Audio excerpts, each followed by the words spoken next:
আসসালামু আলাইকুম। বেন পরা জায়গাত দেখা যায় মসজিদ তো মানুষ মুসল্লি অকল নমাজ আইন আওয়ার পরে অজু পড়েন। অজু পড়তে সময় পানি এমনি খরচ করেন, ইসরাফ খরচ হওয়া ওইটারে। আজকে আপনার ধরে আমি দেখাইমু অজু করতে সময় পানি কিলা খরচ করতায়। নলিগুলো ডাইরেক্ট সারিয়া তুইতে না, এটা সারিয়া তৈলে আর আপনি আট পাও দোয়াত লাগাইতে মসজিদের বিল উঠিব আর মসজিদের লোকসান হইব। যেতেকো আপনি লাভ দইবা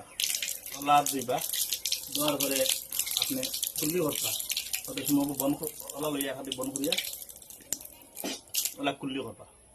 করলে মসজিদের বিল উঠিতে না, খুব কম বিল আইব আর আপনার ইসরাফ খরচ হইতো না। আর যত পানি কম খরচ করবা অত সব বেশ। আর ভিডিওটা আগ পর্যন্ত পৌঁছে দিবা, অত আমন্ত্রণ রইল। ইনশাআল্লাহ নেক্সট ভিডিওতে আপনি তোরা দেখাইন।